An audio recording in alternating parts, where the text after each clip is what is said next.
जंजीर।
इतनी रात हो गई है, आयुष्मान अभी तक नहीं आया है।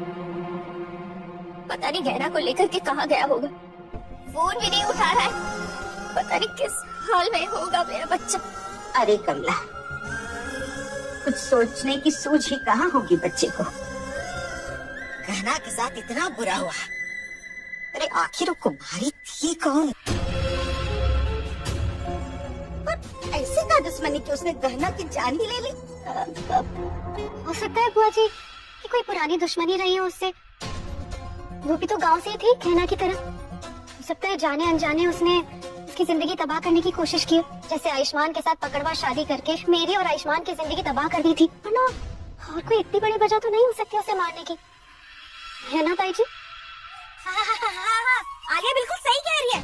अरे उसे तो हम सबको भी तो परेशान करके रखा था ना। जरूर उस कुमारी के साथ उसका कोई जबरदस्त वाला दुश्मनी रहा होगा, तभी तो उसने उसको मार दिया।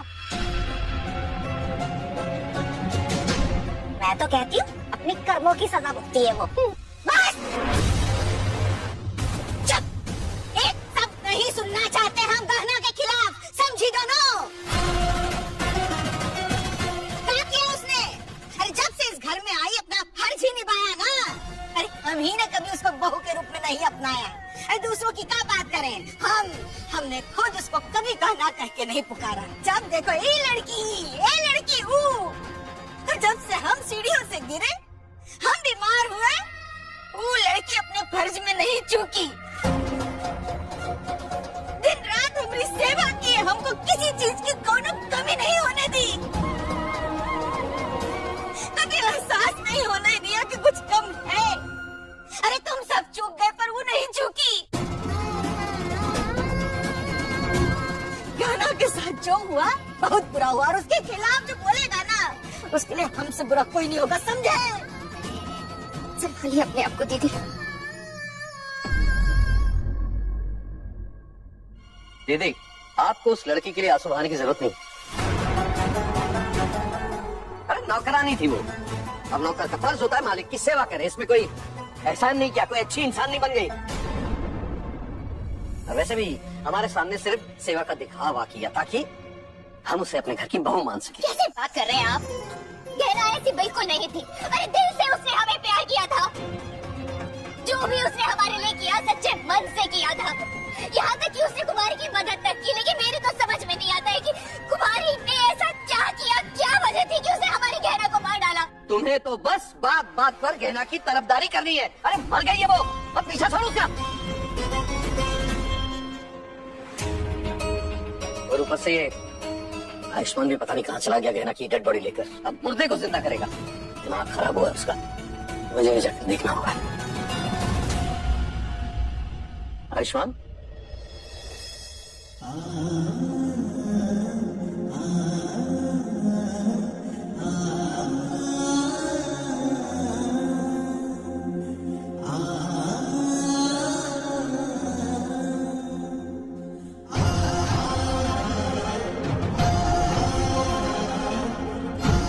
आयुष, आयुष, बेटा कहाँ चला गया था तू?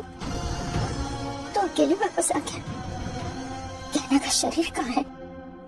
मैंने कहना का अंतिम संस्कार कर दिया ना।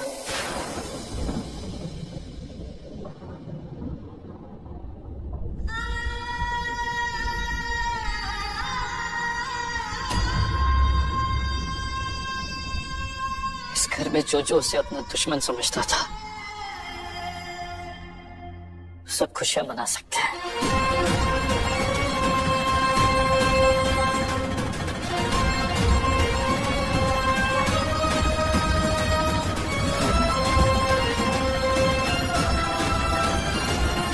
आयुष,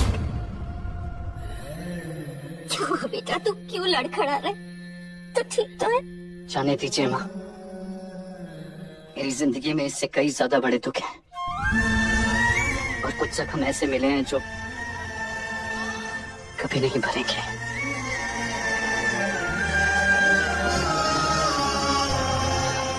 बेटा, अपने आप को संभालने की कोशिश करो। पत्नी से जुदा होने का गम मैं समझ सकता हूँ।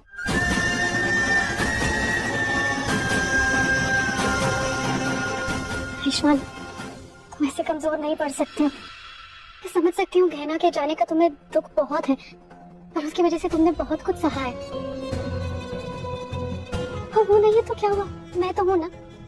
तुम मुझे अपना सहारा बना लो। दूर हट तू, दूर हट मेरे बेटे से। उसे तेरी कोई जरूरत नहीं है। कैसे नहीं है जरूरत आंटी? मैं ही तो हूँ जो आयुष्मान को समझ सकती। और मुझे ही तो इसका ख्याल रखना है ना। आयुष्मान प्लीज,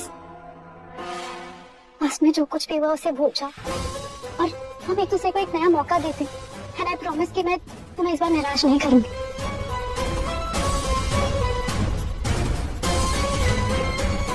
मैं बहुत अच्छे से तुम्हारा ख्याल रखूंगी और तुम्हें गहना की कमी कभी भी महसूस नहीं होने दूंगी, कभी भी नहीं।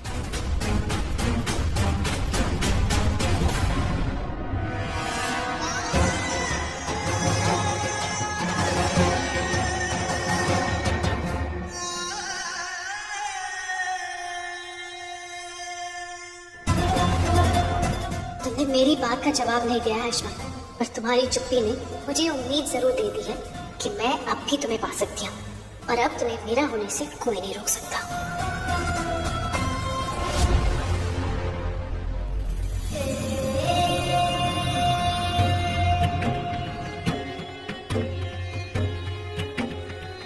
अरे ये क्या कर रही है तू? कुछ नहीं, बस देख रही हूँ कि आयुष्मान की दुल्हन बनने के बाद मैं कैसी लगूंगी। और एक सेकंड, आप अंदर कैसे आ गए? अरे नॉक नहीं कर सकती थी पहले? ज्यादा सपने मत देख आयुष्मान, तुझे तो अपनी पत्नी कभी नहीं बनाएगा। क्यों नहीं बनाएगा? अरे गहना उसकी जिंदगी से जा चुकी है और वो कभी वापस नहीं आने वाली है।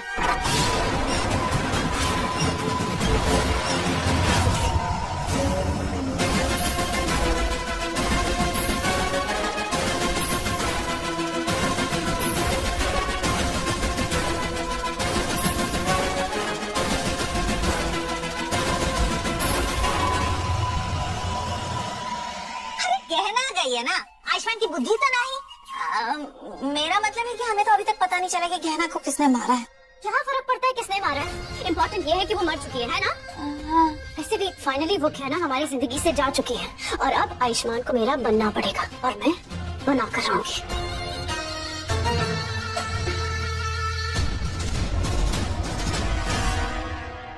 आलिया बिल्कुल सही तो कह रही है कि हमें क्या लेना देना कि गहना को किसने मारा है। वैसे भी आयुष्मान ने अभी तक मेरे बेटे का कोई पता नहीं लगवाया है। अब उससे पता चलेगा कि अपनों के बिछड़ने का दर्द क्या होता है। छोड़ो।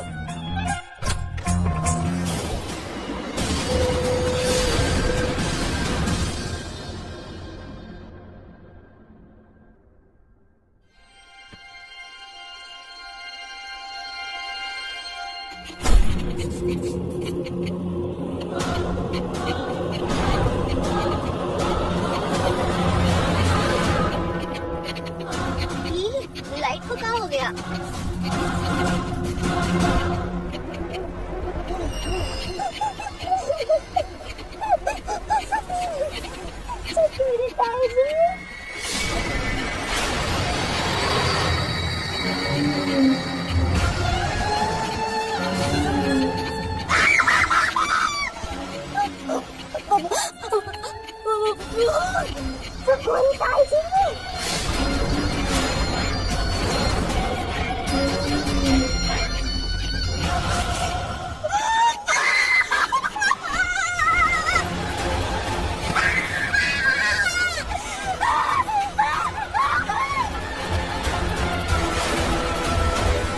क्यों मारा हमें?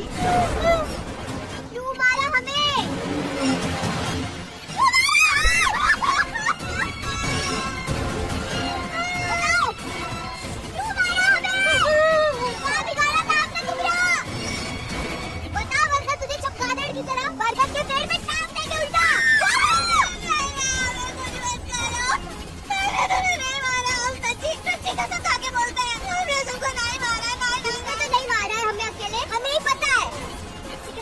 मारा है ना हमें?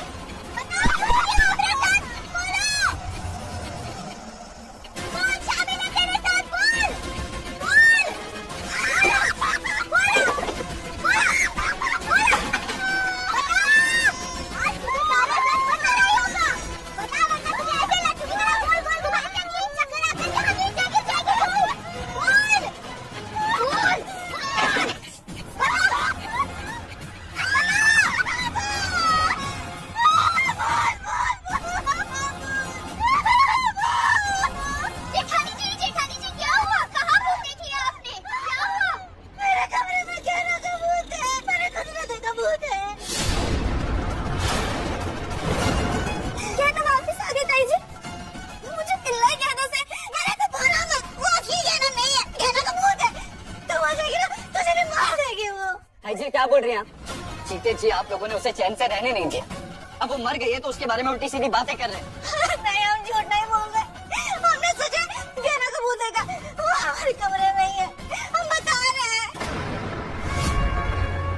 अरे बहन जी आपको गलत फहमी हो रही है। हाँ आपको वहम हो रहा है, भूत वूत कुछ नहीं होता। अरे नहीं भाई साहब, हम झूठ काहे बोलेंगे। पहले हमारे कमरे का ना लाइट जल बुझ रहा था, फिर अचानक से ना वो गहना छाती से कूद गए हमारे, और मेरे पूरे कमरे का सामान तहस नहस हो गया। आप लोग को यकीन नहीं होता, वो अभी भी हमारे कमरे में, हम बता रहे हैं आपको। बस चकोरी, बहुत हो गया। का नौटंकी है हाँ? अब हम गहना मौत के सदमे से उभर नहीं पाए हैं और तुम्हारी नौटंकी शुरू हो गई। एक बात बताओ हमको, अगर कहना का भूत आएगा भी तो तुम्हारे पास कहाँ आएगा? अरे कहा था जीजू, उसको लगता है मैंने उसे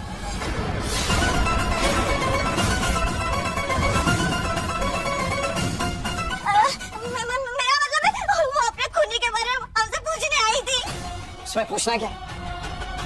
हम सब जानते हैं कि कुमारी ने उसे मारा है, और खूनी के बारे में पूछने के लिए आपके पास क्यों आई थी? आपने ऐसा क्या किया? अरे आयुष्मान, मुझे ऐसा लगता है कि गहना की मौत का गहरा सदमा लगा इन्हें, इसलिए ऐसी बहकी बहकी बातें कर रही है।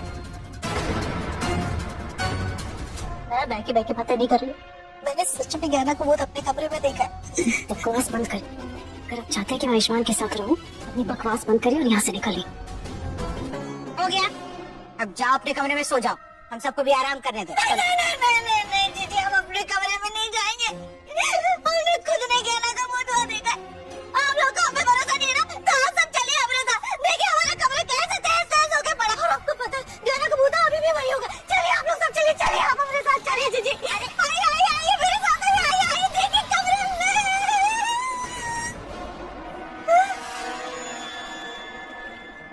क्या ए चकोरी, क्या पूछ रहे हैं हम? कहाँ है गहना का भूत? ई लाइटें जल बुझ रही है, हाँ? सामान तो हंस नहस है, सब बिखरा पड़ा है नहीं ना? कहाँ देख लिया तुमने? सब ठीक है, हमारा विश्वास कीजिए जीजी, हमने सच में यहाँ पे गहना का भूत देखा था, बता रहे। भाई जी प्लीज, कि आखिरी बार आप गहना के बारे में ऐसा भद्दा मजाक कर रही। इसके बाद मैं ऐसी कोई बात बर्दाश्त नहीं करूंगा। चलो इसमें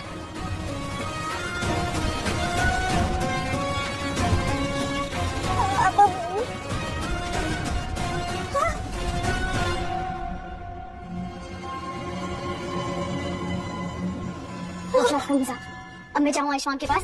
अरे मैंने कोई ड्रामा नहीं किया है, मैंने सच में गहना का भूत यहाँ पे देखा था। अरे अपने सपने को सच समझना बंद करो, जाके सो जाओ, मैं भी जाती हूँ अपना काम करो। नहीं तो कहीं नहीं जाएगी, ये गहना के भूत के चलते तुम अकेले सो भी नहीं सकते, नहीं तो कहीं नहीं जाएगी। नहीं, मुझे आपके साथ नहीं सोना, मुझे जाना है। अरे तू नहीं जा सकती। तुझे आज मेरे साथ यहीं पे रुकना होगा, वरना बता रहे मैं खुद जाके आयुष्मान को सच बता दूंगी कि तू ही कुमारी है। फिर ना तो वो तेरा होगा और इसके अलावा तू जेल में चक्की पीसते रहेगी, समझी? इसलिए तुझे आज मेरे साथ रुकना ही होगा। चल चल। जानकी, मुझसे अब हमारे रिश्ते के इस राज को और नहीं छुपाया जा रहा। हम तुम्हारी फैमिली को ये सच बता देते हैं ना? नहीं, क्या कह रहे हैं आप? सोच रहे हैं का ये समय है ये सब बताने का? अरे घर वाले गहना की मौत से वैसे ही सदमे में हैं, पर हम उनको एक और सदमा दे दें, ये करके कि जिस विराट से हम अपनी जान बचाकर अपना शहर छोड़ के आए हैं उसी के घर में रह रहे हैं। नहीं हो सकता ये। देखिए, हमने आपसे पहले कभी पूछा नहीं, पर आपकी आंखों की रोशनी कैसे चलेगी? तुम्हारे जाने के बाद मेरा एक एक्सीडेंट हुआ था, बस उसी में आंखें चली गईं। फिर आपने इलाज नहीं करवाया? इलाज करवा के क्या करता? इन आंखों से मैं जिन्हें रोज देखना चाहता था वो तो मुझे छोड़कर ही चले गई थी। जानकी, किस्मत ने हमें दोबारा मिला दिया। अब मैं दोबारा खोना नहीं चाहता हूँ तुम्हें।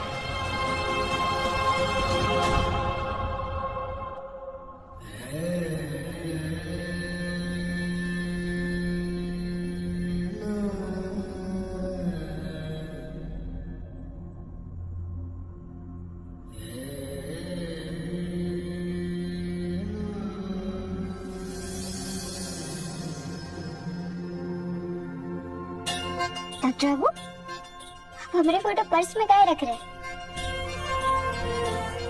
क्योंकि तुम्हें देखकर मुझे हिम्मत मिलती है, और मैं जब भी कभी कमजोर महसूस करूंगा या फिर मुझे तुम्हारी याद आएगी तो इसे देख लिया करूंगा। जो आपको सच में हमसे हिम्मत मिलती है? हाँ, जब ऐसी सरफिरी शैतान मुसीबत भरी लड़की मेरे साथ हो तो उसे संभालते संभालते हिम्मत तो आई जाती है। हम सरफिरी, शैतान, और काका आपने मुसीबत है, तो फिर आपका है चौधरी का चांद? नहीं, ये चांद तो तुम हो। मैं तो चांद को तकने वाला, उसे अपनी बाहों में भरकर जी भर के प्यार करने वाला वो इंसान हूँ जो हर जन्म में ऐसे ही सरफिरी बीवी चाहता है।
सूर्य बैठे हैं, आपको मान सम्मान सब कुछ मिलेगा, लेकिन आपको अपनी कमाई पे मिलेगा, आपको अपने मेहनत के दम पे मिलेगा।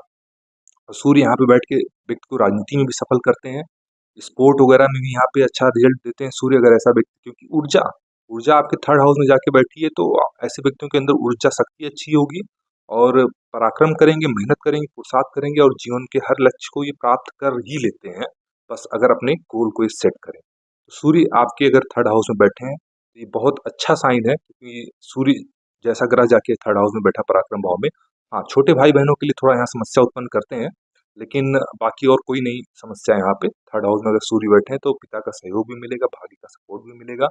आपको कभी ऐसा फील हो सकता है कि आप जितना मेहनत करते हो उतना मिल नहीं रहा है, लेकिन वो वहाँ पापक ग्रह का रोल यही होता है कि मेहनत के अकॉर्डिंग ही फल देना। आप उसमें थोड़ा ऊपर नीचे हो सकता है, सूर्य की स्थिति देखना पड़ेगा। अगर गुरु वगैरह से दृष्ट हो जाएंगे तो फिर बहुत ही अच्छा है, अगर नहीं भी होते हैं गुरु वगैरह से दृष्ट, तब भी अगर पीड़ित नहीं है तो अच्छा रिजल्ट करें। अगर वही पीड़ित हो जाते हैं, शनि से दृष्ट हो जाते हैं, राहु से दृष्ट हो जाते हैं, तो सूर्य से संबंधित जो तत्व हो आपके शरीर में कहीं ना कहीं कमी उत्पन्न करे, जैसे हड्डियों संबंधित समस्या हो जाएगी, पिता से आपके मतभेद ज्यादा हो सकते हैं, और सूर्य वहां पे बैठ के भाई बहनों से आपका संबंध खराब ही करवाएंगे, और अगर कहीं पापा ग्रह की दृष्टि हो गई तो और समस्या उत्पन्न करेंगे। तो ये चीज आपको देखना होगा। बात कर लेते हैं, अगर चंद्रमा आके बैठ जाते हैं थर्ड हाउस में और नवम भाव पे दृष्टि डालते हैं तो क्या प्रभाव देते हैं। अब देखिए यहाँ पे नवम भाव पे दृष्टि का प्रभाव हो रहा है, तो चंद्रमा का थर्ड हाउस में बैठना तो उतना बहुत अच्छा नहीं माना जाता, लेकिन दृष्टि के हिसाब से सूर्य से अच्छा, सूर्य के कंपैरिजन में अच्छा दृष्टि जाएगी नवम भाव पे चंद्रमा की, क्योंकि चंद्रमा की दृष्टियों में शीतल होता है और ये पिता से संबंध बहुत अच्छा आपके रखेंगे, आपको भाग्य का सपोर्ट बहुत अच्छा मिलेगा, आप अपने धर्म के मार्ग पे सदैव चलेंगे।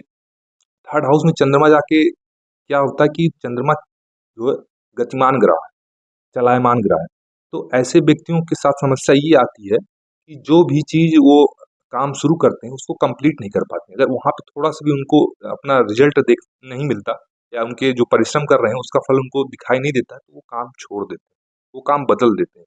तो फिर वहां समस्या आती है कि ऐसे व्यक्तियों का फिर एहसास होता है कि उनको उनका भाग्य का साथ नहीं। लेकिन अगर आप कोई ऐसा काम करिए, उसको बीच में मत छोड़िए, और उस काम को जब तक आप कंप्लीट, आपका मन विचलित होगा क्योंकि चंद्रमा वहाँ चंचल है, और थर्ड हाउस ऐसा है कि वहाँ पे पेशेंस की जरूरत होती है, पुरुषार्थ की जरूरत होती है, और चंद्रमा शीतल ग्रह है, तो यहाँ भाग्य के मामले में वो आपको सपोर्ट दिलवाएगा जो भाग्य आपका, लेकिन वहाँ पे पराक्रम में थोड़ा सा आपकी कमी वो करेगा चंद्रमा। तो ऐसे व्यक्तियों को खासकर ऐसे जॉब करनी चाहिए, जैसे टूर एंड ट्रेवल का जॉब हो गया, जहाँ मतलब जो चलायमान है, जो अ, चलित जॉब है, ऐसी जॉब करनी चाहिए। एक जगह जैसे कंप्यूटर पे बैठ के, डेस्कटॉप पे बैठ के ऐसे काम नहीं उनको सूट करेगा, और ऐसे काम करेंगे तो वो उनका रिजल्ट उतना पूरा चंद्रमा अपना नहीं दे पाएगा। समुद्र से संबंधित नेवी वगैरह में, मर्चेंट नेवी वगैरह का काम कर सकते हैं ऐसे लोग, तो यहाँ पे भी चंद्रमा अच्छा रिजल्ट करेंगे। अब आ जाते हैं मंगल। मंगल अगर थर्ड हाउस में बैठते हैं तो क्या प्रभाव देते हैं। थर्ड हाउस में मंगल जो है कारक होते हैं, थर्ड हाउस में मंगल को बहुत अच्छा माना गया है ज्योतिष शास्त्र में, और थर्ड हाउस में अगर मंगल बैठे हैं तो एक चीज जान लीजिए कि आपको कभी भी हमेशा अपने करियर का चुनाव या तो पुलिस, प्रशासन, आर्मी, स्पोर्ट के क्षेत्र में ही करना है, क्योंकि कुंडली में, हमारी कुंडली हमें बताती कि हम करने क्या आए हैं। अगर हम वो चीज नहीं करते हैं तब फिर समस्या आती है, हम किसी दूसरे डायरेक्शन में जाते हैं और पता चलता है कि हम वहाँ जूझ रहे होते हैं, हमें जितना करते हैं उतना रिजल्ट नहीं मिलता। पहले मैंने बोला कि कोई भी पापा ग्रह यहाँ बैठेगा, मेहनत करवाएगा, आसानी से आपको नहीं देने वाला है। तो ये चीज आप समझिए कि मेहनत करवाएगा तो मेहनत वाला ही काम आपको चूज करना है। क्यों आप वो काम करें जिसमें मेहनत नहीं हो, फिर आपको उसी काम के लिए एक्स्ट्रा मेहनत करना पड़े। आप ऐसा काम करिए, शुरू से ऐसा काम आप चूज कर लीजिए जिसमें मेहनत एक्स्ट्रा हो, तो फिर वो ग्रह आपको अच्छा रिजल्ट करेगा। तो मंगल यहाँ पे थर्ड हाउस में बैठेंगे तो सप्तम दृष्टि से अपने डालेंगे नवम भाव पे, तो मंगल भाग्य आपका साथ देगा जितना पराक्रम। अच्छा, मंगल की दो दृष्टियां और हैं, एक ये सेकंड हाउस में बैठ के आपके नवम भाव को देखेंगे, एक ये सिक्स हाउस में बैठ के नवम भाव। तो पहले सिक्स हाउस की बात कर लेते हैं। सिक्स हाउस में मंगल अगर आपके बैठे हैं तो एक चीज समझ लीजिए, जीवन में कभी भी कितनी भी परिस्थिति आ जाए, अपना पैसा आप दूसरे को मत, नहीं तो पैसा भी जाएगा, आपका भाग्य। तो पैसा आपको नहीं देना है दूसरे को, कर्ज लेके कोई काम करना है, आप सफल हो जाएंगे उसमें। लेकिन अगर आपने पैसा दिया तो पैसा भी डूबेगा, आपका कार्य भी डूबेगा, आपका सेकंड हाउस में मंगल बैठेंगे तो ऐसे व्यक्तियों की वाणी थोड़ी कड़वी होती है, और यहाँ से मंगल की 8वीं दृष्टि जो है वो भाग्य भाव पे जाएगी। और मंगल की जो 8वीं दृष्टि होती है वो जानी जाती है जीवन में अचानक घटनाएं घटवाने के लिए। तो ऐसे व्यक्तियों को अगर मंगल अच्छी स्थिति में है तो उनका अचानक भाग्य साथ भी दे देगा। अगर मंगल कमजोर स्थिति में है, पीड़ित है वहाँ पे, तो फिर कहीं ना कहीं अचानक जीवन में उनकी घटनाएं घटेंगी जो उनके भाग्य सपोर्ट नहीं करेगा और नेगेटिव होगा, क्योंकि एक दृष्टि मंगल की अष्टम भाव में भी जाएगी। तो ये आपको ध्यान रखना है कि मंगल अगर सेकंड हाउस में बैठे तो पीड़ित ना हो, उसके बाद अगर पीड़ित नहीं होगा तो अचानक ही लेकिन भाग्य का सपोर्ट मिलेगा। मंगल की 8वीं दृष्टि भाग्य भाव पे, धर्म भाव पे जा रही है। अब बात कर लेते हैं बुध। बुध की जैसा कि हम जानते हैं एक ही दृष्टि होती है, सप्तम दृष्टि, और यानी वो पराक्रम भाव में बैठेंगे तभी वो सप्तम दृष्टि से अपने भाग्य भाव को देख पाएंगे। तो बुध अगर आपके पराक्रम भाव में, तो यहाँ पे देखा जाए काल पुरुष की कुंडली में बुध का अपनी राशि होती है, तो कहीं ना कहीं भाव का प्रभाव पड़ेगा। और बुध जिसके थर्ड हाउस में है, उनको मैं एक ही सलाह देना चाहता हूँ कि आपको अपनी लाइफ का गोल, अपना करियर कम्युनिकेशन में ही बनाना चाहिए। Telecom industry, communication, management, share market, इसी में ही चुनना चाहिए। इसी में अगर आप अपने करियर को चूज करते हैं तो आपका भाग्य निश्चित ही आपका सपोर्ट करेगा, क्योंकि यहाँ बुध अगर पीड़ित नहीं है तो, अगर बुध यहाँ पीड़ित नहीं है तो ऐसे व्यक्ति मेहनत करेंगे 40%, उनका भाग्य 50% साथ देता है। कि बुध बहुत जल्दी प्रभाव देने वाला ग्रह है, और भाग्य भाव पे दृष्टि डाल के ऐसे व्यक्तियों के पिता का भी सहयोग मिलता है, धर्म को मानने वाले होते हैं और बहुत विधिवत मानने वाले होते हैं ऐसे व्यक्ति धर्म को। लेकिन वही है, ढोंग उनको नहीं समझ में पसंद आएगा। जो तर्क रहेगा वो मानेंगे और विधिवत मानेंगे तर्क के साथ। और बात करें अगर थर्ड हाउस में बुध बैठे हुए हैं और यहाँ पे अगर गुरु वगैरह से दृष्ट हो जाते हैं, यानी भाग्य भाव पे दृष्टि जा रही है बुध की और भाग्य कारक से दृष्ट हो जाते हैं, तो ऐसे व्यक्ति का भाग्योदय जो है बहुत जल्दी हो जाता है। वैसे कहा जाता है बुध का जब भी संबंध भाग्य भाव से बनता है, भाग्योदय 32 वर्ष में, लेकिन नहीं, बुध तत्काल तुरंत प्रभाव देने वाला ग्रह है। और अगर वो आपके नवम भाव में बैठा है या नवम भाव पे दृष्टि डाल रहा है यानी थर्ड हाउस से, तो आपको थोड़े से मेहनत का आपको रिजल्ट देने वाला होगा और जल्दी रिजल्ट देने वाला होगा। ऐसे व्यक्ति अपने करियर का चुनाव बहुत जल्दी करते हैं और बहुत जल्दी अपने करियर का चूज कर लेते हैं और उसमें आगे बढ़ जाते हैं। इसी वजह से समय रहते हुए बहुत जल्दी सक्सेस हो जाते हैं। तो यानी बुध भी अगर आपके थर्ड हाउस में बैठ के देख रहे हैं भाग्य भाव को, तो बहुत बढ़िया। अब यहाँ पे पीड़ित हो जाने पे क्या समस्या देंगे? अगर ये पीड़ित हो जाते हैं, पीड़ित का मतलब समझ लीजिए शनि से दृष्ट, राहु से दृष्ट, केतु से दृष्ट, शनि के साथ युद्ध या राहु के साथ या केतु के साथ युति। ये हो जाती है राहु केतु के साथ, तो जड़ दोष बन जाएगा। शनि के साथ भी जब ये युति करते हैं और मित्र है, लेकिन अच्छा रिजल्ट उतना निकल के नहीं आता है।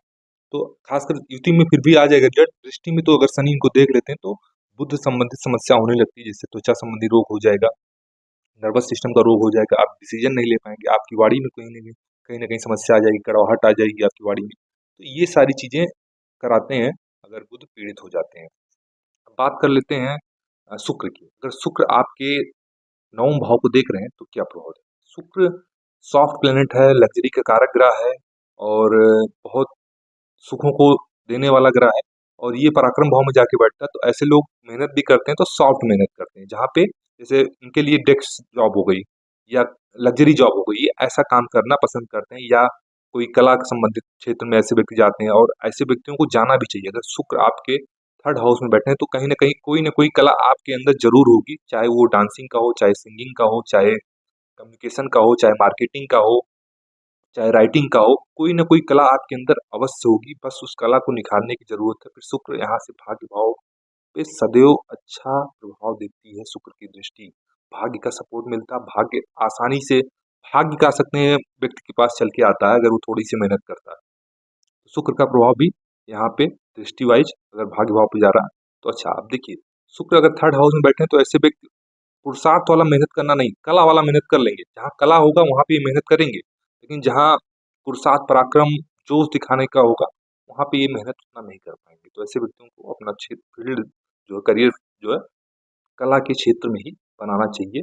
चाहे वो कम्युनिकेशन का हो सकता है, टेलीकॉम इंडस्ट्री हो सकती है, टीवी हो गया, सोशल मीडिया हो गया, एक्टिंग हो गई, डांसिंग हो गई, सिंगिंग हो गया, राइटिंग हो गया, कवि, पोएट, पोएम, कुछ भी कला, जहाँ कला है वहाँ इनका सक्सेस निश्चित है। इनका भाग्य भी सपोर्ट करेगा और ये धर्म को भी मानने वाले हैं। पिता शुक्र की दृष्टि से इनके पिता को सहयोग मिलेगा, कह सकते हैं, अगर शुक्र की दृष्टि नवम भाव पे है। पिता का भी इनको सहयोग मिलेगा। अब बात कर लेते हैं शनि। शनिदेव अगर आपके नवम भाव पे दृष्टि डाल रहे हैं तो क्या?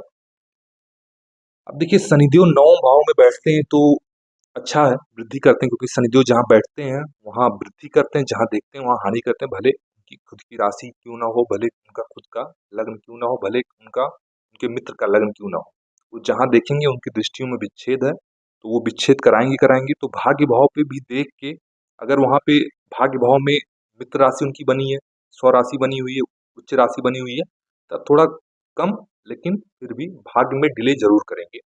शनिदेव का ये काम है। अगर मित्र राशि, उच्च राशि, स्वराशि बनी है तो डिले करेंगे। अगर शत्रु राशि बनी हुई है तो फिर वहां पे कहीं ना कहीं भाग्य में रोड़े अटकाएंगे बार बार जीवन में। ऐसा लोग जिनके थर्ड हाउस में शनि होंगे वो देख भी रहे होंगे। उनको जितना मेहनत करते होंगे उसका उतना एफर्ट करने का रिजल्ट उनको नहीं मिलता होगा। ये चीज देखने को मिलता है शनिदेव। हालांकि शनिदेव की एक यहाँ पे अच्छा है, क्योंकि कारक होते हैं शनिदेव, तो ऐसे व्यक्ति भले ही भाग्य उनका साथ ना दे, भाग्य पे भरोसा भी वो नहीं करते हैं, ऐसे लोग ही कर्म को मानने वाले होते हैं। चाहे सूर्य हो गए, चाहे मंगल हो गए, चाहे शनि हो गए, जिनके भाग्य भाव में बैठते हैं, तो ऐसे लोग ही कर्म को मानने वाले, क्योंकि जब कर्म वो करते हैं तो भाग्य उतना साथ नहीं देता है, या साथ देता भी है तो उनसे कर्म करवा के साथ देता है, तो उनको इस चीज का एहसास नहीं होने देता कि भाग्य उनका साथ दे रहा है। उनको ये चीज लगता है मैं तो अपने हर चीज में अपने कर्म से पा रहा हूँ, लेकिन ऐसा नहीं है। वो कर्म कर रहे हैं, भाग्य सपोर्ट कर रहा है, तभी उनको मिला है। क्योंकि बहुत लोग होंगे जहाँ उनके थर्ड हाउस में शनि, मंगल और सूर्य बैठे होंगे, किसी में से कोई एक ग्रह बैठा होगा और मेहनत कर रहे होंगे, उनको रिजल्ट नहीं मिल रहा होगा। तो ऐसा नहीं है कि आपको भाग्य सपोर्ट नहीं करता है, भाग्य सपोर्ट करता है, लेकिन आपको मेहनत करवा के सपोर्ट करता है। अभी यही शनि पीड़ित हो जाते हैं, राहु वगैरह से पीड़ित हो जाते हैं, तो फिर ना आपको चने चबाने पड़ जाते हैं, कहीं जाके आपको रिजल्ट मिलता होगा। अगर शनि आपके लिए कारक होकर स्थिर होके बैठे हुए हैं, तो शनि अगर सप्तम भाव थर्ड हाउस में बैठ के नवम भाव को देख रहे हैं तो थोड़ा रोड़े अटकाएंगे। अब शनि की दो दृष्टियां और है, एक इनकी तीसरी दृष्टि, एक इनकी 10वीं दृष्टि। 10वीं दृष्टि वहां से आएगी जब ये 12वें भाव में बैठेंगे। 12वें भाव में बैठ के जब ये 10वीं दृष्टि डालेंगे, वहां पे भी चीजों को डिले करेंगे। और ये सप्तम भाव में बैठ के जब दृष्टि डालेंगे तो भी चीजें जीवन में ये डिले करेंगे, क्योंकि जब ये सप्तम भाव में बैठेंगे, तीसरी दृष्टि भाग्य भाव पर जाएगी, और सप्तम भाव में बैठने की वजह से इनकी एक दृष्टि लग्न पे जाएगी, और जो दृष्टि लग्न पे जाएगी वो आपकी जीवन की हर चीज डिले कर दी। और एक दृष्टि, तीसरी दृष्टि भाग्य पे गई, भाग्य में रोड़े अटका दिए, और एक 10वीं दृष्टि उनकी फोर्थ हाउस पे जाएगी, शुक्र वाली। तो जो सप्तम भाव में बैठेंगे शनि और तीसरी दृष्टि डालेंगे, ऐसे व्यक्तियों का जीवन एकदम स्लो हो जाता है, शनि की बात मंद। तो ऐसे व्यक्तियों को शनि की आराधना जरूर करनी चाहिए, शनि की पूजा जरूर करनी चाहिए, हनुमान जी की पूजा करनी चाहिए। और अगर शनि आपके लिए अकारक होकर सप्तम भाव में बैठे, शनिवार के दिन जरूर छाया दान करें, शनिदेव के मंदिर जाएं, उनको तेल चढ़ाएं। ऐसे कुछ ना कुछ उपाय करें, तो आपकी जीवन की गाड़ी हमेशा मंद की रहेगी। ये उपाय करके आप उसमें थोड़ा सा फिर कर सकते हैं और अपनी गाड़ी पटरी पे लाने का प्रयास कर सकते हैं, आ भी जाएगी। तो ये चीज़ है। आप जैसे 12वें भाव में बैठ के जब देखेंगे तो शनि वहाँ भी कोर्ट कचहरी के चक्कर लगवा देते हैं, धर्म को नहीं मानने वाला व्यक्ति होता है। शनि भी कभी दान नहीं दिलवाना चाहते, शनि चाहते हैं कि आप हक दिलवाइए, दबे कुचले शोषित वंचितों का हक दिलवाइए। अगर आप 12वें भाव में बैठ के देख रहे हैं नवम भाव को, तो आप लोगों के लिए हक की बात करेंगे तो शनि वहाँ। बात कर लेते हैं राहु।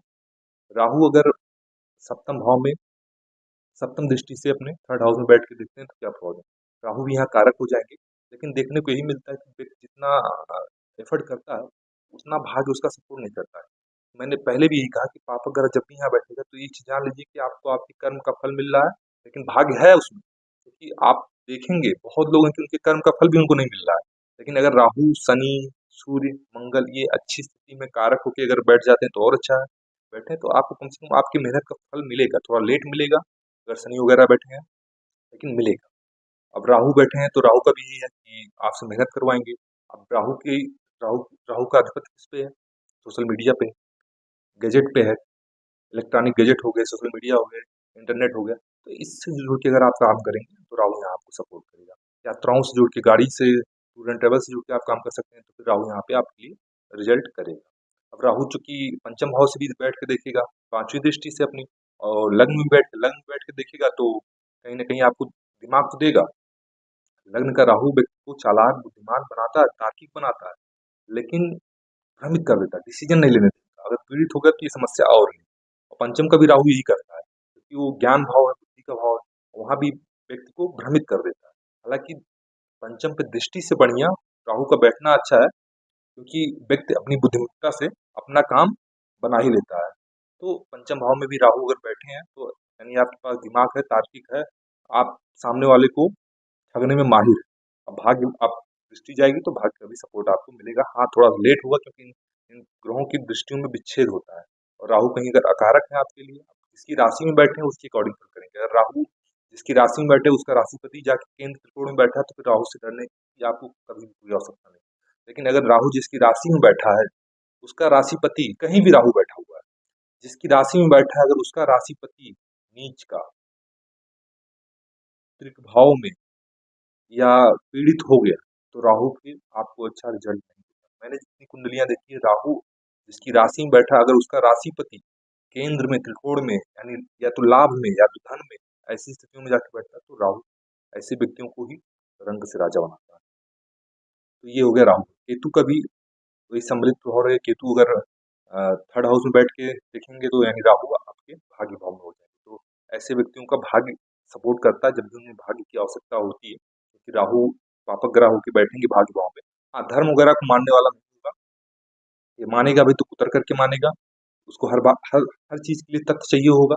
तो ये चीज है। बाकी पिता से भी मतभेद उसके रहेंगे, क्योंकि एक दृष्टि उसकी जाएगी लग्न पे तो उसके मन को शांत करेगा, भ्रमित रहेगा थोड़ा। तो ये काम हो केतु का। और केतु जब पंचम भाव में बैठेंगे तो राहु के लाभ भाव में बैठेंगे, हालांकि लाभ कराते रहेंगे, लेकिन चूंकि पंचम भाव में केतु बैठ के भाग्य भाव को देखेगा तो ऐसे व्यक्ति धर्म को मानने वाला होगा, के लिए कुछ करने वाला होगा, तो ये अच्छा है। एक दृष्टि लग्न में अगर केतु बैठेंगे तो जाएगी, तो भी है केतु लग्न में बैठ के व्यक्ति को थोड़ा सा भ्रमित करेंगे, थोड़ा सा भ्रम की स्थिति बनाएंगे, डिसीजन लेने में समस्या उत्पन्न करेंगे। कोई अगर कुछ बोलेगा तो बस उसी को मान लेगा, हाँ ये सही, ऐसा ऐसा हो सकता है, ऐसा नहीं हो सकता, ऐसे वो कंफ्यूज रहेगा हमेशा। तो ये चीज देखने को मिलेगी केतु अगर लग्न में बैठे हो। तो दर्शकों, आज हमारी ये चर्चा हुई कुंडली में नवम भाव पर सभी ग्रहों की दृष्टि के प्रभाव। एक गुरु की बच गई है, गुरु की मैं अंत में करना चाहता था, क्योंकि गुरु की दृष्टियां जो है अमृत है और भाग्य भाव के वो कारक हैं।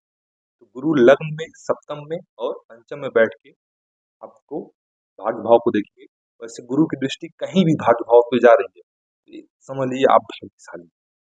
हाँ, भाग्यपति की स्थिति अगर बहुत कमजोर हुई तो फिर नहीं कह सकते, लेकिन अगर भाग्येश की स्थिति, भाग्य भाव की स्थिति अच्छी हुई तो गुरु की दृष्टि कहीं से भी अगर भाग्य भाव पे कोई सा भी लग्न पड़े तो ये आपको भाग्यशाली बना रहा है। अगर लग्न में बैठेंगे आपको ज्ञानवान बनाएंगे, आपको जब जब आपके भाग्य की आवश्यकता होगी गुरु आपको भाग्य भी देंगे, धर्म भी देंगे। ऐसा व्यक्ति दयालु होगा, दानशील होगा, कर्मयोगी होगा, कर्मठी भी होगा, तो गुरु क्योंकि लग्न में दिग्बली हो जाएंगे। और सप्तम में बैठेंगे गुरु तो यहाँ थर्ड हाउस में बैठ के सप्तम दृष्टि से देखेंगे, थर्ड हाउस में गुरु भी ऐसा व्यक्ति दृढ़ निश्चयी होता है, पढ़ाने के प्रति उसकी बहुत अधिक निष्ठा होती है। ऐसा व्यक्ति जीवन में हर समय कुछ ना कुछ सीखना चाहता है, सीखते रहता है। अगर पंचम भाव में बैठेंगे तो ये भी बहुत अच्छा, बस अकेले ना हो। अकेले होंगे तो भाव नाश करेंगे, लेकिन फिर भी उनकी दृष्टि धर्म भाव पे जाएगी, भाग्य भाव हो जाएगी, वो आपके लिए हमेशा सपोर्टिव रहेगी। और एक दृष्टि लग्न भी पहुंच जाएगी तो यानी आपके लग्न के लिए भी बेनिफिट है गुरु का। तो गुरु की भी दृष्टियां अगर आपके भाग्य भाव पर जाएगी तो आप भाग्यशाली हैं, ये बात तय है कहीं से भी जाए। अब देखिए यहाँ पे दो स्थितियां बनी, एक पापक ग्रह, एक शुभ ग्रह। अगर शुभ ग्रह थर्ड हाउस में बैठ रहे हैं तो भाग्य का सपोर्ट अच्छा मिल जाएगा, अगर पापक ग्रह बैठ रहे हैं तो कर्म का सपोर्ट मिलेगा आपको, भाग्य भी मिलेगा लेकिन कर्म का। तो दर्शकों, आज हमारी ये चर्चा हुई कुंडली के सभी ग्रहों के नौ भाव पर दृष्टि का प्रभाव। आने वाले दिनों में ऐसे वीडियो लाता रहूंगा। अगर आपको मेरा वीडियो अच्छा लगा तो चैनल को लाइक करें, सब्सक्राइब करें, शेयर करें। तब तक के लिए नमस्कार।